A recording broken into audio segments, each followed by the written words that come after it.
그래서 지난 시간에 저희가 어디까지 했냐면 퍼셉트론을 이용해 가지고 레이어가 뭔지, 노드가 뭔지, 그리고 우리가 어떤 식으로 네트워크를 만드는지 이런 것들에 대해서 했고, 그래서 이제 추론이라고 하죠. 보통 학습과 추론 과정이 있다고 보시면 돼요.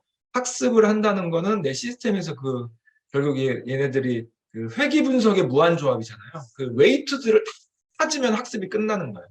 그래서 학습을 다 끝난 다음에 추론을 할 때는 x 값을 넣으면 그 웨이트들을 쭉 계산을 해서 최종 y 값을 뽑아주는 그런 거라고 보시면 되죠. 그래서 늘 학습과 추론 단계가 있다고 보시면 되고, 저희는 일단 지난 시간에는 추론은 한번 해봤어요. 왜냐면 학습은 좀 어려우니까 이미 학습이 된 웨이트들이 다 학습이 된 걸 갖다가 보통 이제 이걸 한번 학습을 하고 소위 말해서 컴퓨터를 꺼버리면 그냥 다 날아가는 거죠. 그래서 이걸 파일로 저장을 해 놓습니다. 그래서 우리는 그 파일로 저장된 거를 읽어다가 추론만 한번 해봤습니다. 집어넣고 엠리스트 숫자가 몇인지를 예측하는 그걸 한번 해본 거죠. 그래서 지난 시간 막판부터는 이제 그럼 학습을 어떻게 할 것인가, 학습을 어떻게 할 것인가에 대해서 얘기를 하고 있었고, 그 학습 과정을 하기 전에 저희가 어떤 얘기를 했냐면 이런 얘기를 하다가 학습 과정을 하기 전에 코스트 펑션에 대해서 얘기를 했어요. 학습 과정의 일환인데 코스트 펑션에 대한 얘기를 했고, 미니 배치 뭐 이런 얘기도 했습니다.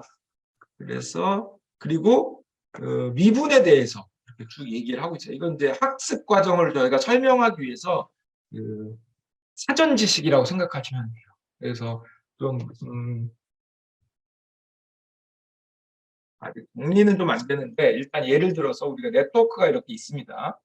이런 네트워크, 이런 레이어들이 있어서 쭉 이렇게 돼 있는 네트워크가 있는데, 결국 마지막에 얘를 이제 예측하기 위함인데 x를 넣고 얘를 여기 w들이 다 들어 있는 거죠.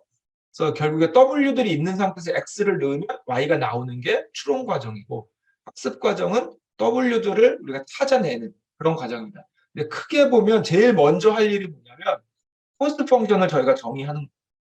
코스트 펑션. 코스트 펑션, 뭐 에러 펑션, 목적 함수 뭐 이렇게 여러 가지 이름으로 불립니다. 결국에 이 코스트 펑션이라는 건 뭐냐면 내가 x들을 집어넣고 쭉 계산을 하면 w와 d와 요것들의 무한 조합으로 된 방정식이 나오는 거예요. 방정식이 나오죠. 기본적으로는 요 2차 방정식이라고 보시면 돼요. 2차 방정식이 나오는데 그 개수가 많을 뿐이죠. 그런 것들이 쭉 나오고 최종적으로 내가 y의 답을 알고 있죠. 100이라고. 그러면은 얘와 얘의 차이를 가지고 얘는 이거지만 제곱을 하면 결국 이따 방식. 요 차이를 가지고 코스트 펑션을 만든 거예요. 요게 코스트 펑션이죠. 내가 예측한 것하고 실제 값의 차이를 제곱해서 싹 다 더하자. 이게 코스트 펑션이죠. 회귀일 때, 클래시피케이션일 때는 크로스 엔트로피. 그래서 내가 실제 값하고 내가 예측한 값의 로그로스, 얘를 다 싹 더하자. 요게 코스트 펑션이죠. 그래서 싹 더하자라는 말에는 어떤 의미가 숨어져 있냐면, 첫 번째로 한 행을 집어넣었을 때, 한 행을 집어넣었을 때 나오는 수식을 다 더하는 건 당연하고, 플러스 여러 개의 행일 때까지 내가 만 개의 데이터를 가지고 있으면 이 만 개를 한 줄에 대해서 에러가 하나씩 나올 거 아니에요. 이 만 개까지 다 더한 게 코스트 펑션. 다 더한 게. 그러니까 저희가 이런 개념이 잘 나와 있지 않아서 헷갈릴 수 있는데 머릿속에 그림을 잘 그리셔야 돼요. 한 줄 넣고 코스트 펑션 뭐 스텝 밟고 한 줄 넣고 스텝 밟고 이런 게 아니에요. 만 개를 다 넣어야 코스트 펑션이 완성이 되는 거고, 그 완성된 코스트 펑션 갖고 뭔가 작업을 하는 거예요. 데이터를 넣으면서 작업을 하는 게 아니라 데이터는 한 번에 다 때려냈습니다. 만 개를 다 낸 다음에 코스트 펑션이 나오면 결국 얘의 빼기 제곱이니까 얘는 w들의 2차 함수, E의 2차 함수 이런 것들의 무한 조합이 돼요. 이렇게 돼 있겠죠.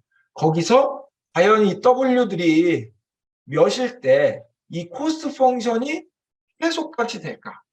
그 w들을 찾자는 게 학습의 목적입니다. 그래서 얘를 목적 함수라고도 부릅니다. 이 함수를 최소값으로 만들기 위한 게 우리의 목적이니까. 그런 과정이고, 그때 우리가 학습을 단계적으로 진행하는 거는 뭐냐면, 요 데이터를 단계적으로 넣는 거하고는 전혀 관계가 없습니다. 단계적으로 진행하는 거는 코스트 펑션을 단순화시키면 결국 이런 뭔가 이런 함수가 될 거예요. 그래서 우리가 늘 여기를 x, 여기를 y 이렇게 표현합니다. 예를 들어서 제가 참고로 드린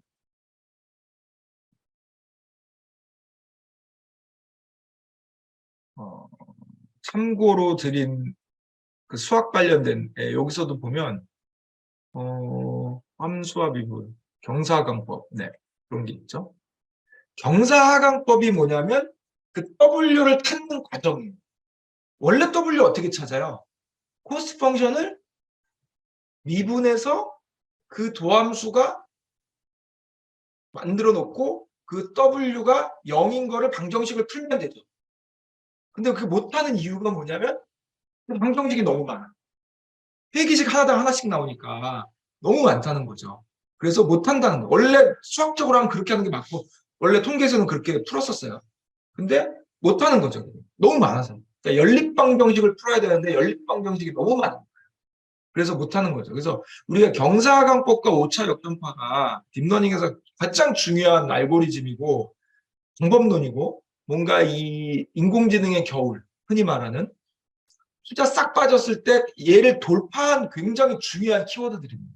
그래서 여러 가지가 있겠지만 딥러닝의 가장 중요한 키워드가 뭐냐라고 물은다면 아마 많은 사람들이 이 경사강법과 오차역전파를 얘기를 해요. 이게 완전 근간을 이루고 있는. 근데 이론적으로 보면 너무 아무것도 아니에요. 왜냐하면 경사강법은 뭐냐면 원래는 이렇게 원래는 이런 애들이 있으면 이게 지금 x, y라고 지금 돼 있는데 결국 이 y 값을 최소로 하는 이 점을 찾기 위해서 x를 찾는 건데 얘네들이 그때도 보셨지만 w의 제곱과 b의 제곱이 있는 방정식 두 개 나오죠. 이걸로 연립방정식을 푸는 거예요. 근데 만약에 w가 여러 개가 되면 w1의 제곱도 w2의 제곱도 있고 w3의 제곱도 있고 이렇게 될 거 아니에요. 그러면 벌써 이것만 해도 4개의 연립방정식을 풀어야 돼요. 근데 회계식이 많죠? 네. 회계식이 막 수억 개 됩니다. 수억 개의 연립방정식을 풀어야 되는. 이론적으로는 가능하죠. 현실적으로 불가능하다는. 그래서 이거를 좀 원시적인 방법인 경사강법으로 돌파를 하게 됩니다. 이론상으로는 원시적이지만 어쨌든 효과가 있으니까. 근데 나중에도 보시면 알겠지만 경사강법이란 게 굉장히 허술해요. 오류도 많고. 그래서 그거를 사람들이 계속 발전시키게 됐어요. 근데 딱 떨어지는 건 없어요. 그래서 이런 데이터 할 때는 1번 방법, 이런 데이터는 2번 방법. 그래도 보편적으로는 이게 제일 낫지 않니? 이런 이제 제한된 방법들이 있고, 그걸 여러분들이 나중에 딥러닝 그 패키지를 이용하다 보면 이름이 뭐냐면 옵티마이저라는 이름이에요. 옵티마이저는 뭘 쓸래? 라고 물어볼 거예요. 옵티마이저는 뭘 쓸래? 그게 무슨 뜻이냐면 경사강법을 쓸 건데 경사강법이 완전하지 않기 때문에 여러 가지 방법론이 존재하고 그 여러 가지 방법들 중에서 어떤 경사강법을 쓸래? 이렇게 물어보는 거예요.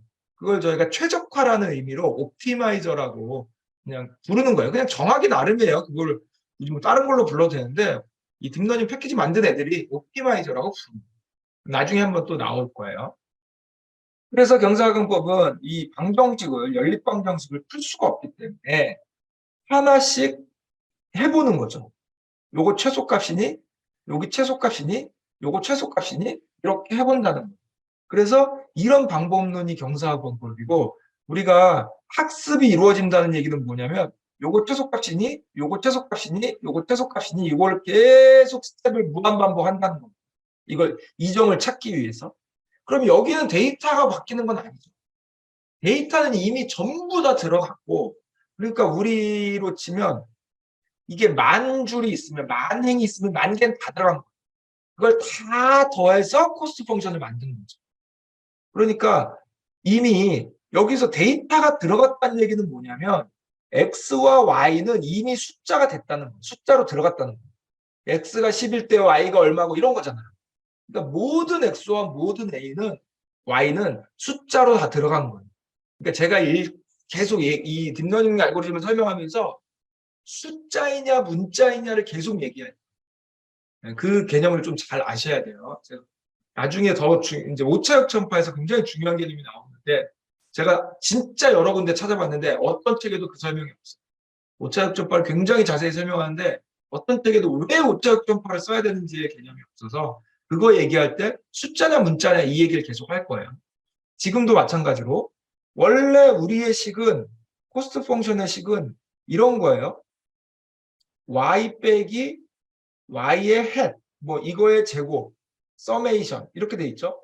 서메이션이라는 얘기는 만주를 다 더하겠다는 얘기예요. 근데 요 y는 요 숫자니까 여기 100 이렇게 들어오는 거죠. y의 햇은 우리가 예측값인데 또 w1 곱하기 x1 더하기 뭐 w2 곱하기 x2 이렇게 되는 거죠. 근데 x1과 x2가 숫자로 들어왔죠. w들은 그냥 문자로 남아있고 그래서 이거를 x1과 x2가 계속 바뀔 거 아니에요. 만 번 바뀔 거예요. 그걸 다 더하는 거예요. 그럼 결국 이걸 다 더하면 결국에 남는 건 뭐냐? 다 숫자로 치환이 되고 남는 게 뭐냐면 W1의 제곱, W2의 제곱 이런 애들이 남을 거예요.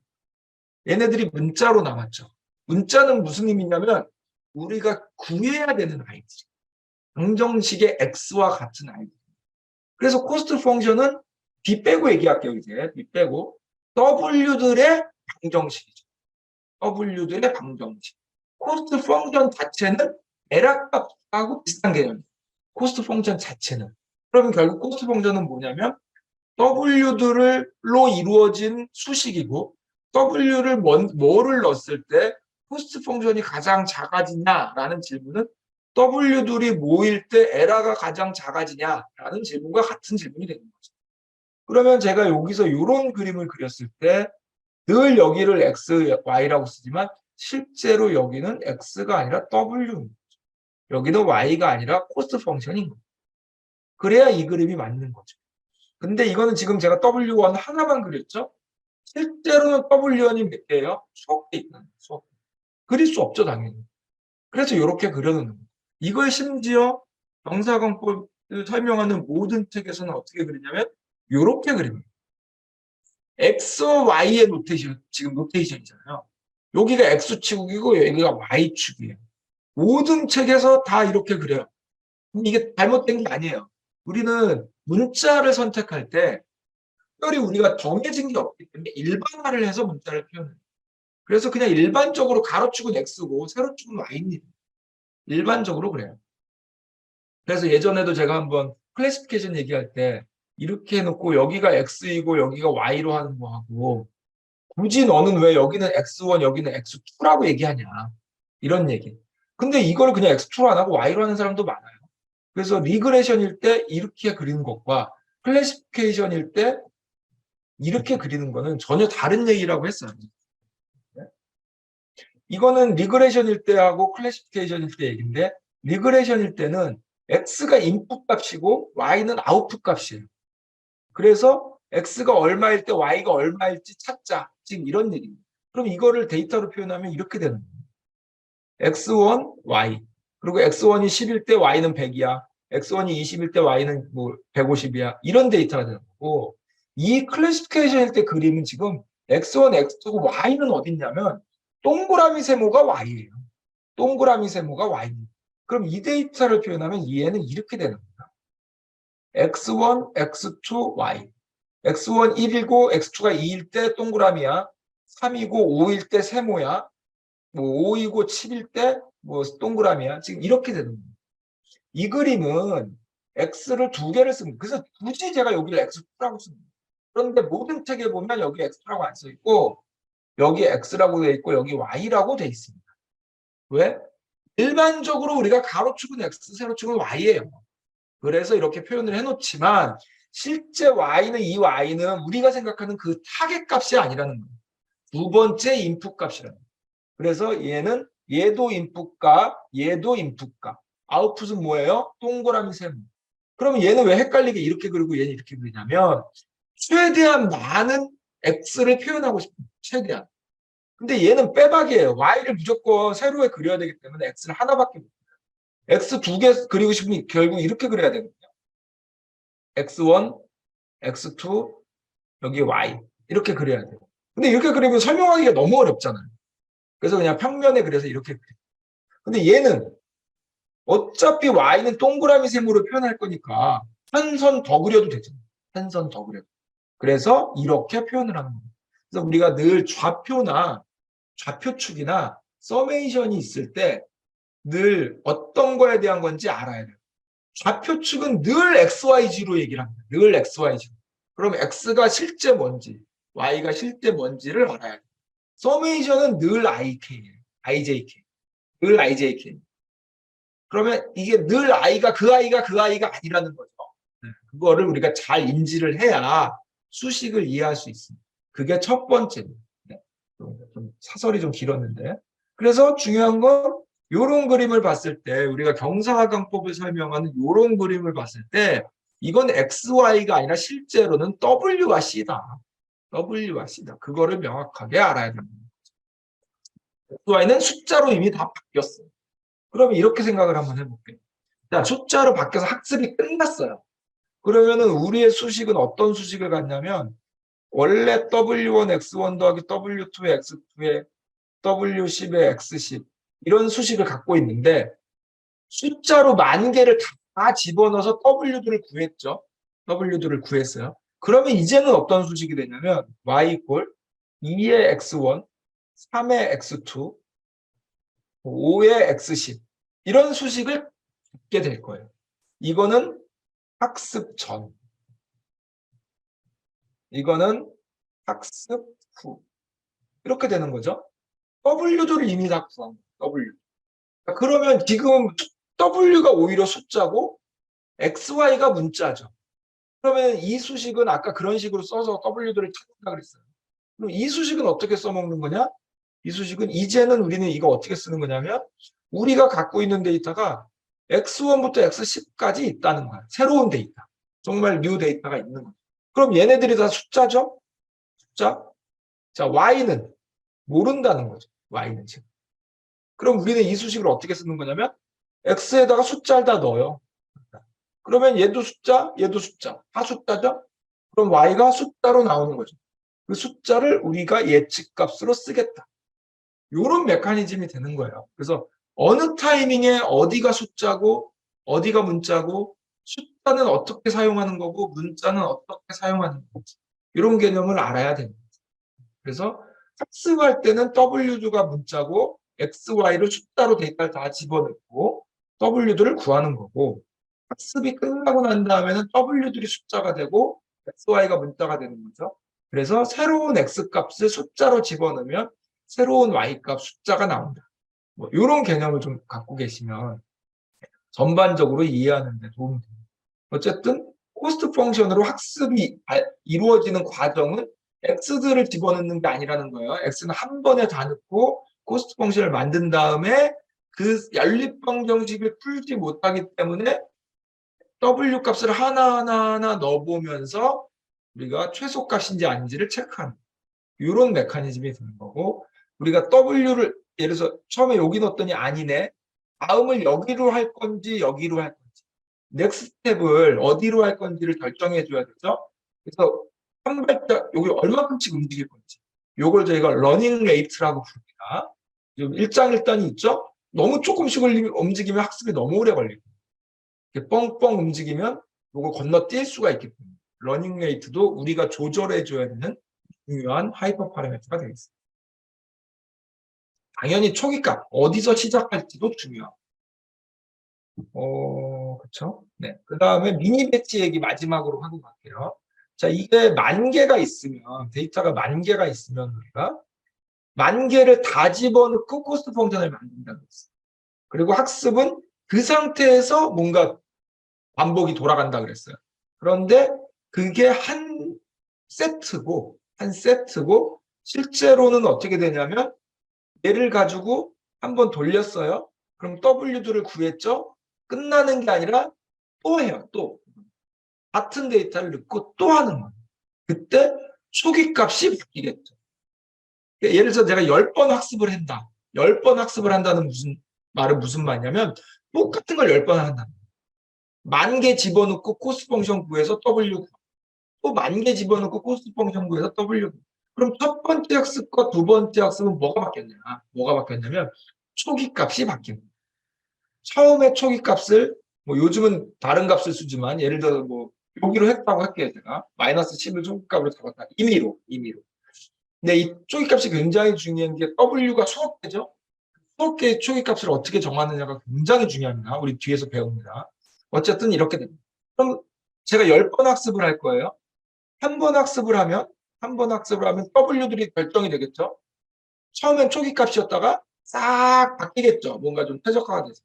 근데 거기서 끝이 아니라 두 번째 학습을 할 때는 그 아까 구한 W를 어떻게 사용하는 거냐면 요번에 새로운 코스트 펑션을 만들었죠. 똑같은 거예요. 근데 그 W의 초기 값으로 쓰겠다는 거죠. 그러니까 처음에는 예를 들어서 저희가 처음에는 만약에 W들이 10개가 있었다 그래요. 그러면 첫 번째 학습을 할 때는 얘가 다 0이에요. 물론 0으로 하지 않습니다. 요즘은. 예를 들면 초기 값이 0으로 시작하는 거예요. 초기 값이. 근데 막 해서 초기 값에서 학습을 10,000개를 다 때려놓고 돌렸더니 얘들이 이 W를 구했겠죠. 얘는 0.1이 됐고 얘는 0.2가 됐고 0.7이 됐고 뭐 이렇게 쭉 바뀌었을 거야. 처음에 싹 다 0이었는데 바뀌었겠죠. 그러면 원래대로 하면 학습이 한 번 이루어졌잖아요. 그럼 이걸로 쓸 수 있어요. 왜냐면 y 이꼴 w가 다 0.2의 x1 더하기 w 이런 게 생겼기 때문에 사용할 수 있습니다. 이건. 그러나 우리는 이거 갖고 만족하지 않고 한 번 더 학습을 합니다. 한 번 더. 그러면 두 번째는 어떻게 되는 거냐면 뭐 새로운 뭐가 있는 게 아니고 똑같은 걸 하는 거예요. 아까가 똑같은 거. 그런데 뭐만 바뀌어요? 초기값만. 요걸 그대로 받아오는. 아까 위에서 학습했던 요 초기값들을 그대로 받아와서 두 번째 학습할 때 초기값으로 쓰는 거죠. 그리고 또 학습을 하고 얘네들이 또 조금씩 바뀌겠죠? 막 이렇게 이런 식으로 조금씩 바뀌겠죠? 그럼 두 번째 학습한 결과 언제까지 학습을 하냐? 우리가 뭐 이 정도면 됐어 라고 할 때까지 학습을 한다. 요게 요런 스텝으로 가는 거예요. 그래서 나중에 우리가 배우겠지만 요즘에 굉장히 그 큰 중요한 뭔가 이슈, 패러다임을 바꾼 전이학습이라는 개념도 있어요. 전이학습은 뭐냐면 일반적인 텍스트나 이미지 마찬가지. 일반적인 텍스트들, 굉장히 많은 텍스트로 미리 학습을 한 다음에 그 모델을 우리가 받아와서 우리 거에 맞게끔 파인 튜닝한다. 미세 조정한다. 개념은 이거예요. 너무 쉽죠, 개념. 그런데 실제 학습시키려면 이거 어떻게 하는 거야? 쉽단 말이죠. 어떻게 하는 거냐면 우리 그냥 W들 그냥 만들어요. 똑같이 코스트 펑션을. 그 다음에 아까 걔네들이 학습시킨 거는 어떻게 쓰는 거냐면 그 초기 값을 걔네들의 W 값을 우리의 초기 값으로 넣는 거예요. 그래서 학습을 시키면 아까 학습시켜 놓은 게 받아와서 추가적으로 파인 튜닝하는 이런 개념이 되는 거죠. 한 가지만 더 얘기할게요. 제가 한 번 학습시킬 때라고 표현을 했어요. 한 번 학습시킬 때. 이걸 저희가 에폭이라고 부릅니다. 한 에폭이라고. 한 번 학습시킨다는 거는 결국 1 에폭이라고 부르고 얘는 내가 1만 개의 데이터를 다 학습했다는 뜻입니다. 그냥 원래 한 번에 다 하는 거니까. 당연히 그렇게 하는 거예요. 그런데 우리가 해보니까 데이터가 10,000개가 있으면 굳이 10,000개 안 하고 1,000개만 샘플링해서 해도 똑같더라는 거예요. 똑같진 않죠.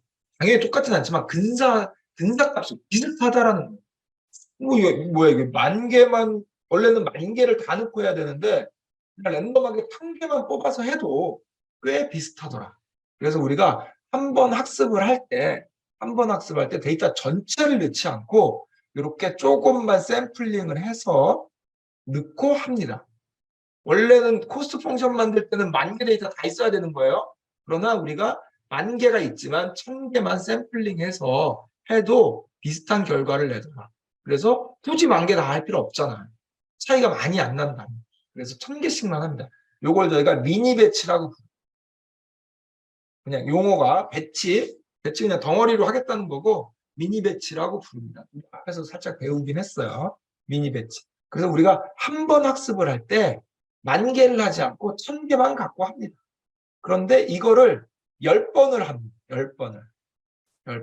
그럼 결국 그냥 산술적으로 10,000개의 데이터를 본 거죠. 10,000개를 한 번에 보나 1,000개를 10번 보나 똑같은 거죠. 그래서 그냥 원래는 그렇게 안 해도 되는데 정확히 얘기하면 요게 그냥 한 번이에요. 요게 한 번이고 요게 한 번이고 여기서 초기값이 사용되는 방법은 아까하고 똑같습니다. 아까하고 똑같아요.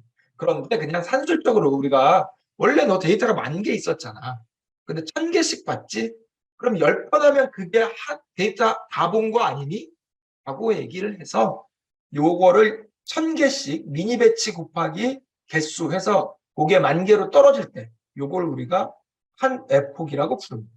한 에폭. 원래 1에폭은 한 번, 10,000개를 한 번에 다 한 개 1에폭이에요. 그러나 우리가 미니 배치라는 개념이 있어서 1,000개씩만 보겠다는 거죠. 근데 그거 10번 보면 결국 10,000개의 데이터를 본 거니까 그거를 1에폭이라고 부르자. 이렇게 한 거죠. 내부적으로 돌아가는 거는 사실 알고리즘적으로 볼 때는 에폭은 의미 없어요. 실제로는 1,000개로 코스트 펑션 만들고 W 구하고 두 번째 또 1,000개로 코스트 펑션 만든 다음에 그 W 값 초기값으로 넣고 또 새로운 1,000개로 코스트 펑션 만든 다음에 또 넣고 그냥 이거의 반복이에요. 그래서 이게 루프 한 번씩 돌 때마다 바뀌는 거예요. 아까 그 메커니즘. 근데 그냥 우리가 편의상 요거를 10번 보면 1에폭이라고 끊자는 거죠. 그래서 이제 우리가 학습을 하다 보면 이제 프린트도 많이 하고 우리가 사람이 봐야 되잖아요. 학생 그 액큐러시가 좋아지는지 어쩐지. 근데 이때마다 찍어주면 너무 많이 찍으니까 프린트 같은 것도 한 에폭마다 한 번씩 찍어주자. 이렇게 기준을 잡는 거예요. 그래서 이 에폭이라는 개념은 사실은 학습 내부적인 그 포문에서는 중요하지 않습니다. 근데 우리가 사람이 보기 편하라고 나눈 개념이다. 이렇게 생각하시면 돼요.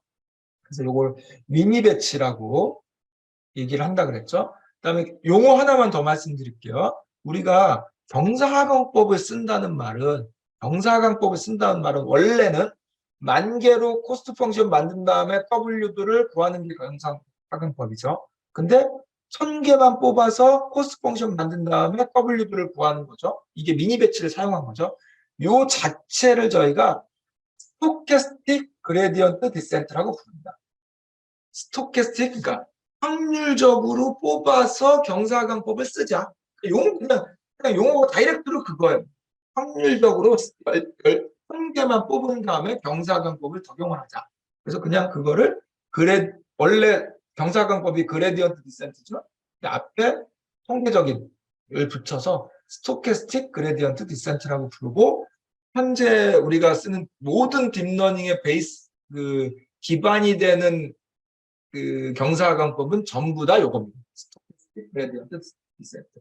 개념은 딴 거 없고 10,000개 다 때려 넣고 코스트 펑션 만들고 W 구하는 거였는데 원래 그게 경사강법인데 지금은 그 중에 1,000개만 샘플링해서 코스트 펑션 만들고 그걸로 W 구하는 그게 스토캐스틱 경사. 그래서 뭔가 사람들이 좀 이런 개념을 정확히 알지 못하면 헷갈리는 거예요. 이게 결국 데이터를 그럼 1,000개 넣고 1,000개 넣고 그러니까 데이터를 계속 데이터를 넣어가면서 뭔가 학습이 진행이 되는 건가?